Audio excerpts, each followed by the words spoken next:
So, I was making a video, I made a previous video, I'm uploading it now, about the controversy that's going on right now in New York State about there's a law in the books, which I explained that really should be stricken off the books, called the substantial equivalency law in New York State. You know, you have a guy like Nick Muster who makes up rights. There's no right to education. Show me in the Constitution where there's a right to education. That's nonsense. Rights are not something you made up. Rights are natural rights. In any event, going back to what we're talking about, he says there, the article mentions how one of the Satmar Rebbes, Rabban Teitelbaum Shlita, big Talmud Chacham, someone I have tremendous respect for. I have tremendous respect for his brother Reb Zalman Leib also. Both very choshev Yidden. Rabban is a very big Talmud Chacham. Mamish, a goyin oilam, as we would say. And his brother's a very nice guy. And I like them both. I have respect for them both. I understand they both have their weaknesses and their strengths.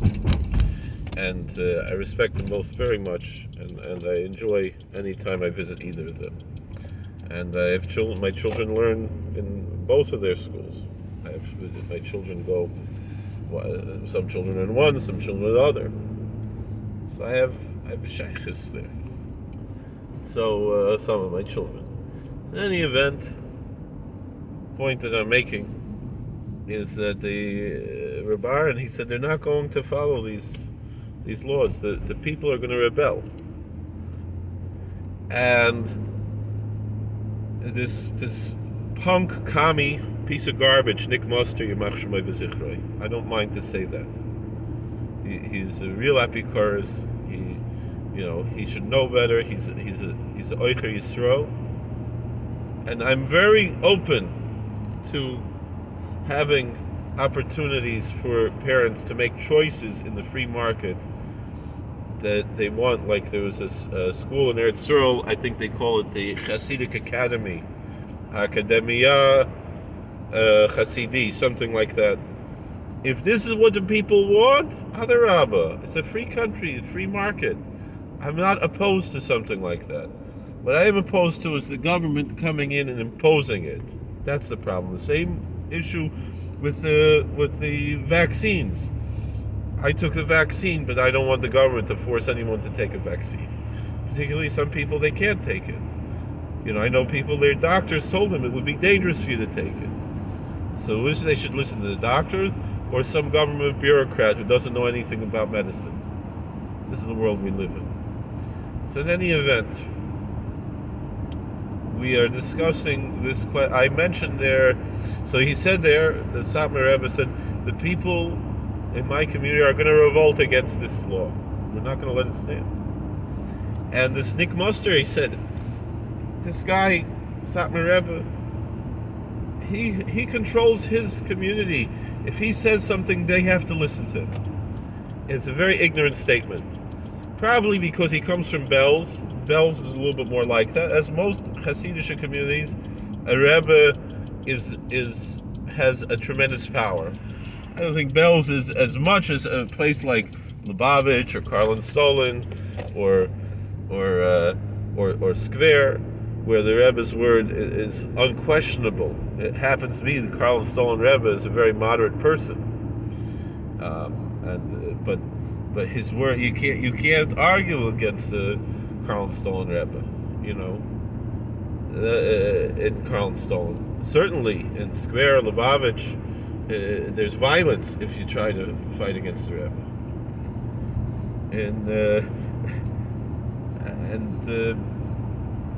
But in Satmar, the Rebbe is not like a Rebbe, really. It's more pomp and circumstance, it's not a cult. It's not a top-down system in Satmar. It's more a bottom-up system. It's more of a classical Ashkenaz Kehillah, that the way things happened in Hungary was that after time, a lot of the Jews in Hungary adopted Hasidic practices. but it wasn't in the same manner as you would see in Russia, Ukraine, or even Galicia and Poland. It was a very different type of approach. Even though a lot of the Galicianer Kehillas are much more similar like this, particularly Babov is much more like this. They call him Baba Veruv. He's the rabbi, not the Rebbe. Even though he's also a Rebbe, he's both. He's a Rav and the Rebbe. But the idea is that really, certainly the old Satmar Rav, being a Hasidic Rebbe was like a side gig. Being the main thing, he was Avad Veram, the chief rabbi of the town, and the Rosh Yeshiva. That was the main thing that he was. And then he also would take a kvittel and make a tish. That was something nice on the side. Certainly he's a big tzaddik.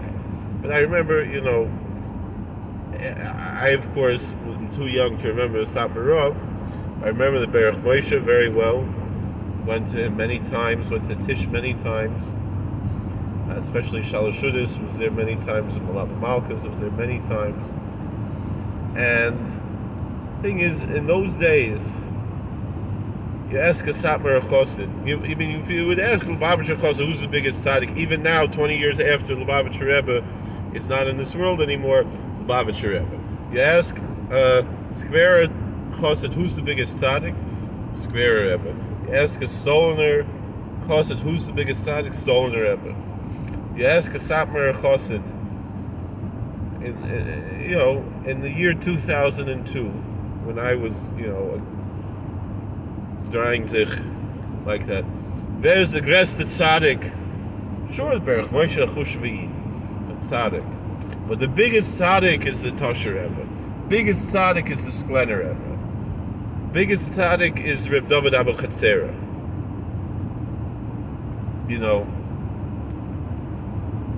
But I belong to this Kehillah. But I go a few places. That's really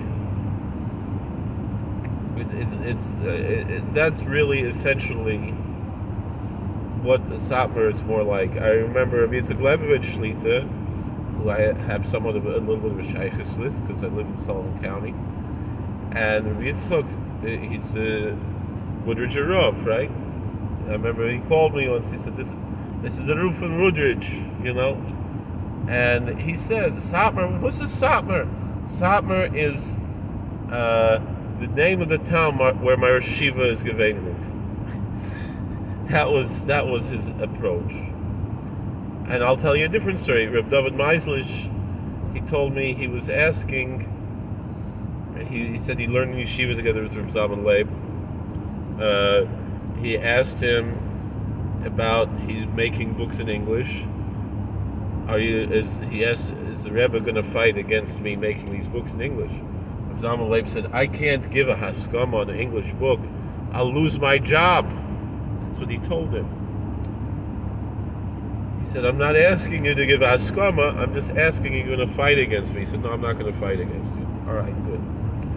Meaning the Satmar Rebbe, or Zalman Leib, Shlita, he could lose his job. The same thing Mayor Rosenberg told me. He's a college graduate, and he said,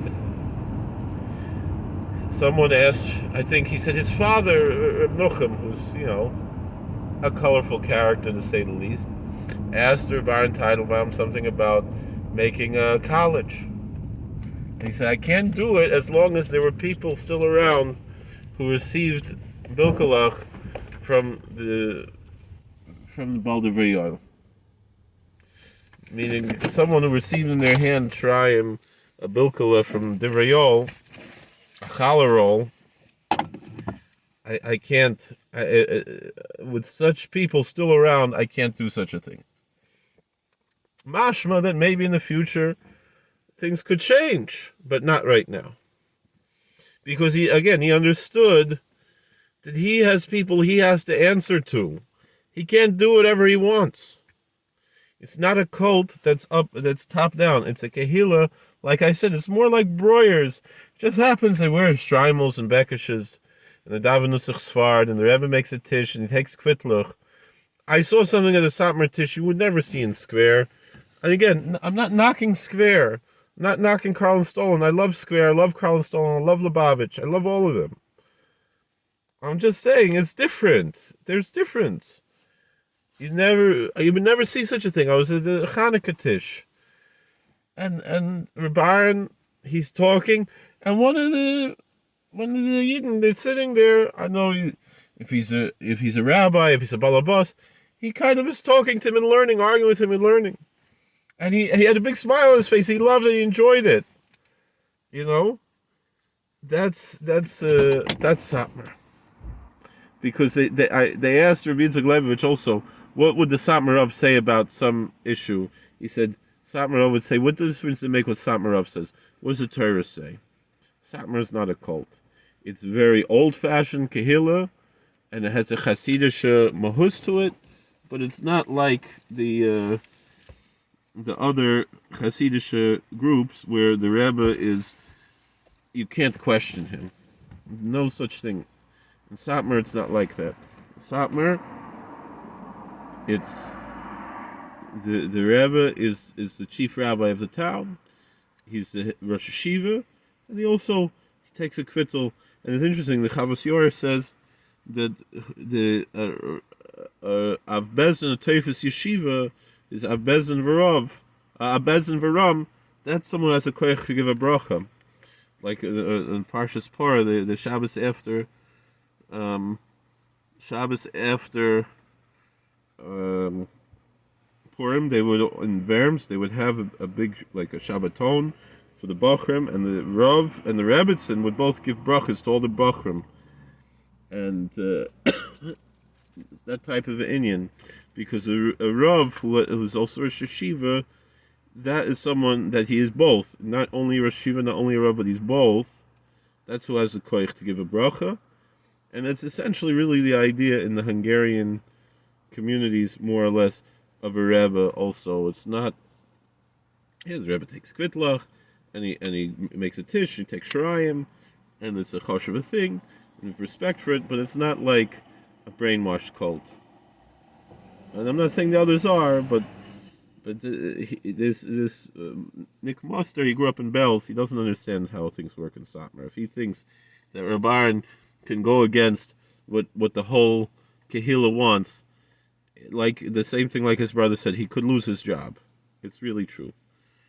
Not that I don't think he's paid a salary to be a Rav, the way that the Dayanim and things in the community are, but, that's how it is. I mean, Baruch Hashem, he has money, his father had a lot of real estate and stuff. But his great uncle, when he was a Rav in Satmar, he received a salary. His father in Genta, and I think for a short time in Sigit also, he received a salary. He was the Rav of the town. That's what it's about. It's not just, whereas Satmar Rav, he said when he came to America, he was no longer employed by the Kehillah. He could do what he wants. He didn't have to say his Shabbos Hagadol drasha, because like a Rav in the town has to give a Shabbos Hagadol drasha. A Rav in the shul has to give a Shabbos Hagadol drasha, a Shabbos Shuvah drasha. So he wanted everyone to go listen to other Rabbonim, give their Shabbos Shuvah drashas, give their Shabbos Hagadol drashas. That was what Satmar Rav said. In Europe, he had to do it. Because he that was part of his contract. He doesn't have a contract in America, so. But I don't know. But the idea in Kiryas Yol, for example, is that he's the Rav of the town, so he has the authority halachically in the town as the Rav, meaning he could say, I want, when you're in this town, you should follow these certain takanas, just like all the old towns in Prague and in Worms and all these old kehillas in Europe, there were takanas of the kehillah and things like that. That's more of what it is, not like a chasidus in that sense. but more like a community, a kahila, like I said, like Breuer's in Washington Heights, that type of thing. Thank you for watching. God bless. Please like, share, subscribe, comment, see you later.